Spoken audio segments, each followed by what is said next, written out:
Right now, at this exact second, your sensory organs are absorbing roughly 1 billion bits of information from the environment around you. A billion. Yeah. Which is just, hard to even wrap your head around. Yeah, a billion. Like the temperature of the air, Mhm. the hum of the refrigerator in the next room, the feeling of your clothes against your skin.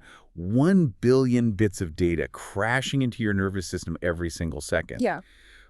But your conscious mind, it's only processing about 10 of them. 10 out of a billion. I mean, it is an incredibly aggressive filtration system. It really is. And if you imagine the visual backdrop for our discussion today, it really begins with that contrast. Yeah. So picture a simple, quiet landscape, maybe like a calm forest or something, which suddenly begins glitching. Oh, like a computer glitch. Exactly. Just overlaid with this chaotic, flashing matrix of glowing brain scans and like an endless rushing stream of digital code. That is the environment we are analyzing.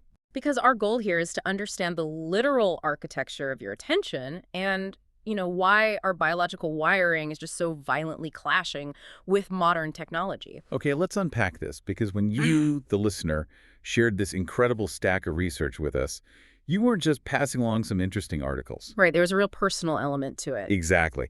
You described a very specific, nagging feeling.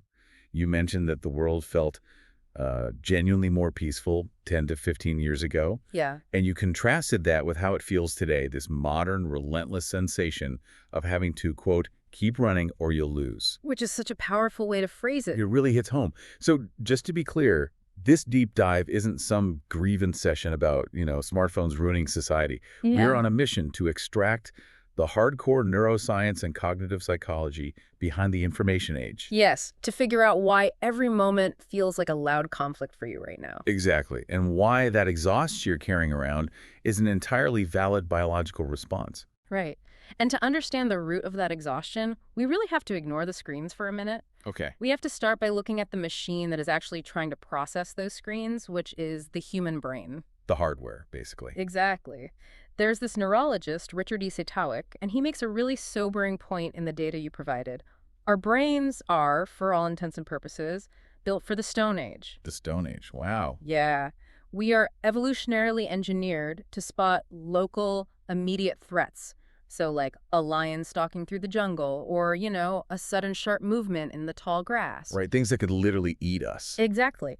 We are built to process a highly specific, geographically limited set of data points, and it's designed solely to keep us alive until tomorrow. So going back to that staggering math from earlier, 1 billion bits of sensory data coming in, but only 10 bits being consciously processed. Yeah. It's like trying to drink from a fire hose using a tiny coffee stirrer. That's a perfect analogy, yes. Yeah. Or like having this incredibly ruthless executive assistant for your brain. This assistant receives thousands of pieces of junk mail and spam every second, but only puts the 10 most critical life or death sticky notes on your desk. Right. And what's fascinating here is that this massive bottleneck, it isn't a glitch in our hardware. It is a vital survival mechanism. Because if you processed everything, you'd freeze. Exactly. If your conscious mind tried to process the feeling of your socks while you were trying to run away from a predator, you wouldn't survive. The brain aggressively filters out the noise so you can focus entirely on the immediate threat. But the problem is that executive assistant was trained in the Stone Age. Yes. And now we've dragged that poor assistant into a modern office and forced them to monitor an endless global feed of breaking news, political commentary, and social updates from 5 different continents simultaneously. Which creates a severe evolutionary mismatch. And this is so important for you to hear. Your brain isn't fundamentally broken. You aren't personally failing at managing your time or your focus. That's such a relief to hear, honestly. Right. Your brain is simply operating light years outside of its intended environment. It's applying a localized threat detection system to a globalized infinite data stream. But wait, if the brain has a hard biological limit of what it can consciously handle, what actually happens when we force that system to consume a 24/7 news feed? Oh, cheer. You can't just shove a million sticky notes onto a desk built for 10 without something breaking. You can't. And what breaks is your attention. You trigger cognitive overload. Okay, cognitive overload. Yeah, this brings in cognitive load theory. It's a framework developed in the 1980s that focuses heavily on our working memory. Which is like the active temporary workspace of your mind, right? Like the RAM in a computer. Exactly like computer RAM. And psychologists have found that this workspace can only hold about 5 to 9 chunks of information at any given time. Wait, 5 to 9? That is astonishingly low. I know. I mean, I frequently have way more than 9 tabs open on my browser just trying to, like, figure out what to cook for dinner while checking the weather and responding to an email. We all do it. But when you go beyond those 5 to 9 chunks, your brain's active workspace is completely full. New information comes in, and old information gets aggressively shoved off the desk to make room. Oh, wow. And when you hit this state of overload, your cognitive function degrades rapidly. Clinical research shows that productivity and comprehension, they don't just take a slight dip, they plummet by up to 40%. 40%. Yeah, your attention wanders, you make careless errors, and your decision-making just falls apart. Which perfectly illustrates the concept of the inverted U-shaped relationship that you pointed out in the research. It maps out how we handle data. Yes, the U-curve. And the mechanism makes total sense when you think about pattern recognition. When you have a moderate amount of information, your brain has enough dots to connect. You recognize a pattern, you make a good decision, and you feel informed. That's the peak of the curve. Right. A moderate amount of targeted information builds situational awareness. It sharpens your choices. You gather the facts, you synthesize them, and you move forward. But then, and this is where we all mess up, you cross the peak. You keep scrolling, you read 50 more opinions, you ingest 20 more data points, and suddenly there are so many dots that the pattern completely disappears. It just becomes static. Exactly. The more information you add past that tipping point, the worse your cognitive function actually gets. And furthermore, living in a constant state of cognitive overload fundamentally changes how we store knowledge. The data highlights a psychological phenomenon known as digital amnesia. Or the Google effect, right? Yeah, the Google effect. Because our working memory is so thoroughly overwhelmed by the daily digital flood, our brains physically adapt to save energy. By not remembering things. Exactly. Instead of going through the metabolically expensive process of remembering the information itself, the brain just remembers where to find it. We essentially outsource our neural hard drive to the device in our pocket. Okay, I have to challenge the framing on that, though. Sure. Because isn't the Google effect actually a modern superpower? Like, why should I waste my brain's precious 5 to 9 active chunks memorizing the capital of Peru? Oh. Or trying to retain a specific statistical formula if my phone can retrieve it in milliseconds? That's a fair question. Right. Doesn't outsourcing that raw data free up my biological RAM for more creative, complex, and strategic thinking? So that is actually the most common defense of our digital habits. And cognitive researchers have explored it thoroughly. What you are describing is a legitimate psychological concept called saving enhanced memory. Okay, so it is a real thing. It is. If you are engaged in a highly specific, purposeful task, like writing a research paper or coding a program, outsourcing raw data to a hard drive absolutely frees up cognitive space for higher-order problem solving. All right, that makes sense. But here is the critical functional distinction. Most of our daily screen time is not purposeful. We aren't just looking up capital cities to finish a project. We are exposing ourselves to an endless, uncurated stream of completely irrelevant content. Ah, I see. So it's the quality and the velocity of the data we're outsourcing. We aren't using the tool to aid a task. We're just drowning in the tool. Exactly. When you flood the mind with irrelevant data like a meme followed by a tragic news headline, followed by a cooking video, it creates what psychologists call extraneous load. Extraneous load. Right. It is useless cognitive baggage. For memory to work, information has to physically move from your short-term working memory into long-term storage in the neocortex. Memory consolidation. Yes. And that process requires cognitive downtime, requires a quiet brain. But because your working memory is constantly wiping itself every 3 seconds to process the next reel or the next notification, that information never makes the journey into deep storage. So we just forget everything. Worse, you end up with incredibly shallow surface-level knowledge. You can recognize 1,000 different topics, but you possess deep, synthesizing comprehension of almost none of them. Which means we're essentially skimming the surface of reality, never anchoring into anything real. But failing to remember an article isn't just a memory issue. The literature makes it abundantly clear that this failure to process information actively triggers a biological stress response. Yes, it does. We aren't just talking about being a little forgetful. We're moving from the cognitive into the chemical. The chemical chaos of doomscrolling is profound because, The modern media ecosystem operates on a very old, very effective psychological principle. If it bleeds, it leads. Oh, yeah. Remember our Stone Age brain. Because we are wired to prioritize immediate physical threats, humans possess a built-in negativity bias. Right, we're drawn to the bad stuff. If you are presented with 10 positive stories and one catastrophic story, your attention will immediately and overwhelmingly latch onto the negative one. From an evolutionary standpoint, ignoring a beautiful sunset won't kill you. Ignoring a rustling bush might. So when we sit on the comfort of our couch and doom scroll through global tragedies, economic crashes, and societal conflicts, we aren't merely absorbing facts. Not at all. The visual cortex is processing those catastrophic headlines and sending a direct signal to the amygdala, which is the brain's primitive threat detector. And the amygdala evolved long before written language. It doesn't elegantly distinguish between a conceptual threat happening 10,000 miles away and a physical predator standing right in your living room. Oh, wow. So to the brain, it's the exact same panic. Exactly. Every time you ingest an emotionally charged negative headline, your amygdala sounds the alarm. It floods your bloodstream with cortisol, the primary stress hormone, and adrenaline. Which is what causes that tight feeling in your chest. Yes. This redirects blood flow away from your digestive organs and toward your limbs. It traps you in a perpetual fight-or-flight loop, preparing you to physically run away from a danger that only exists as pixels on a glowing rectangle. Wait, if we're biologically burning out from an endless cycle of adrenaline, that actually completely reframes the specific feeling you described to us in your notes. The keep running feeling. Yeah. You mentioned that feeling of keep running or you'll lose. I originally thought that was just like a clever metaphor for the rat race of modern life. But you're saying this is actual physical exhaustion. If we connect this to the bigger picture, it is a measurable physiological drain. Yeah. Your sympathetic nervous system is being hammered by cortisol from the bad news, while simultaneously being drip-fed these erratic, tiny hits of dopamine from notifications, likes, and the novelty of the infinite scroll. That sounds exhausting just to talk about. Your body is navigating a violent hormonal roller coaster while you are physically just sitting completely still. It's like putting a car in neutral and just slamming your foot down on the accelerator all day long.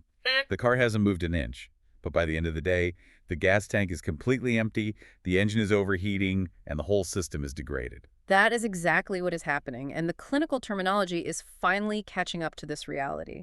Psychologists identify this as information fatigue syndrome. Information fatigue syndrome. Yeah. The symptoms include a severe inability to concentrate, impaired judgment, and elevated irritability. We also see the rise of cyberchondria. Oh, I've done that. That's the compulsion to constantly research physical symptoms online, right? Yes, which drives severe anxiety. This neurological burnout has become so ubiquitous that Oxford's 2024 word of the year was literally brain rot. Brain rot. Yeah. I mean, an esteemed academic institution defining the current era by the literal decay of our mental bandwidth. That is both hilarious and deeply concerning. It highlights the documented cognitive decline associated with consuming low-quality, high-velocity digital content. The exhaustion is not in your head. Well, it is, but it is in your cells. So if our hardware is maxed out, our memory consolidation is broken, and we are trapped in a biological fight-or-flight response, that provides a perfect scientific foundation for the timeline you asked us about. Right, the shit. Because you observed that the world felt fundamentally different 15 years ago. And it did. The pre-2010 world was built on entirely different delivery systems. Information had physical boundaries. Like a newspaper. Exactly. You had a morning newspaper, an evening television broadcast, or a magazine. The pacing was intrinsically slower.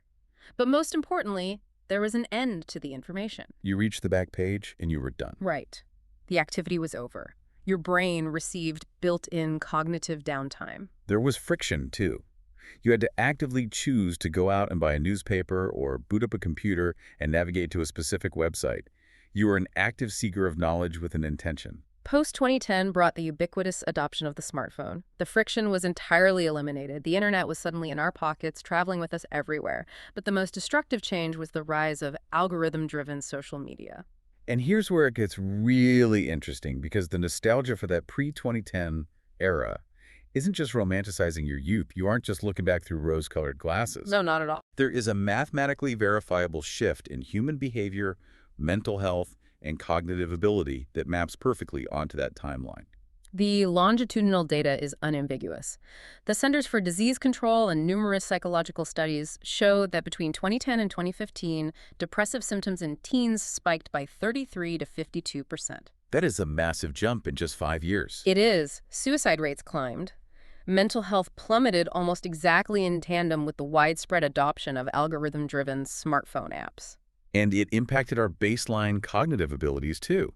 The data includes studies from Microsoft showing that the average human attention span dropped from 12 seconds down to 8 seconds over a single decade. Less than a goldfish. Literally less than a goldfish. Yeah. We also see declining global IQ scores in the PISA tests, specifically regarding the ability to process complex information and integrate multiple data points. We are losing the capacity for deep thought. Because the mechanism driving that loss is neural plasticity. The brain wires itself based on how it is used, neurons that wire together. Right. So if you spend hours every day training your brain to switch contexts every 8 seconds on a video feed, the neural pathways responsible for sustained deep focus literally begin to atrophy. It just wither away. Algorithms turned us from active seekers of knowledge into passive consumers of an endless context-free stream. Think about it.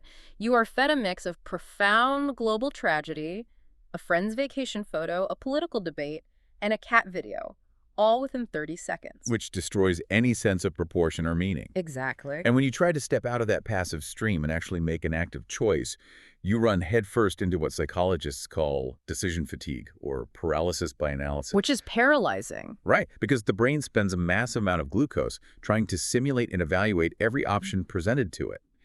The algorithm doesn't just give you an answer to a question. It feeds you 50 different, highly polarized opinions. Yes. How can you feel confident in any decision when you instantly see dozens of voices explaining exactly why you are wrong? It drains your prefrontal cortex of the energy required to act. It fosters a perpetual state of uncertainty. And when the primitive brain feels uncertain, it interprets that as feeling unsafe. Oh, so we get back to the threat response. Exactly. So what does it do? It naturally seeks out more information to try and establish certainty. You scroll more, you read more opinions, and you inadvertently feed the exact cycle of overload that caused the anxiety in the first place. Man, so we're trapped in a biological loop. Yeah. Our working memory is capped, our cortisol is spiking, our neural pathways for attention are degrading, and the algorithms are expertly engineered to keep us scrolling through our own exhaustion. It sounds bleak when you lay it out like that. It does. So we obviously can't rewind the clock to 2009. Throwing our laptops into the ocean and living off the grid isn't a realistic option for most of us. How do we survive a digital tsunami when the water is already inside the house? Well, the psychological community offers highly specific, scientifically validated strategies. The goal is not total abstinence, it is intentional consumption. Clinicians suggest implementing a strict information diet. An information diet, I like that. Just as you recognize that eating highly processed fast food for every meal will destroy your physical health, consuming uncurated, high-velocity digital noise all day destroys your cognitive health. You must actively curate your inputs.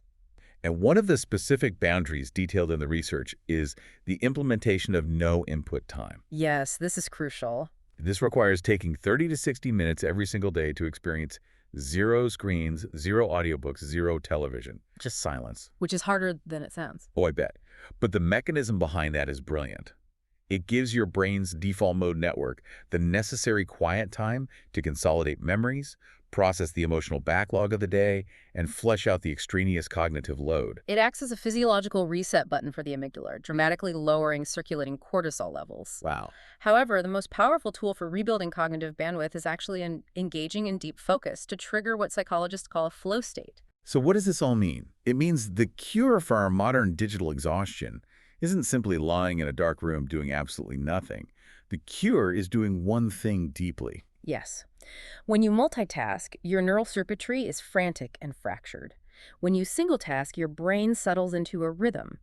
The neurochemistry of a flow state involves the release of endorphins and anandamide, which actively counteract stress hormones. That makes a lot of sense. And the psychological texts give fascinating, specific examples of this. They don't just offer generic advice like, go read a book. They discuss the restorative power of getting completely uninterruptedly absorbed in a long story, open-world video game. You know, I found that example incredibly surprising initially because a video game is still a screen. Right. It feels counterintuitive. But when you look at the mechanism, An immersive single-player game demands sustained, unbroken attention. You are navigating a world with clear rules, a narrative focus, and specific goals. You aren't context switching every 3 seconds between 50 different topics. You are actively inhabiting a space. Exactly. Another beautiful example provided is looking through a telescope at the night sky. The practice of tracking the slow, predictable arc of stars and planets requires patience and singular focus. It is the ultimate anti-scroll. Instead of looking down at a tiny device that is actively feeding you global chaos and hijacking your threat response, you look up into the vast, silent expanse of space, focusing your entire mind on a single point of light. And this raises an important question regarding how we view rest.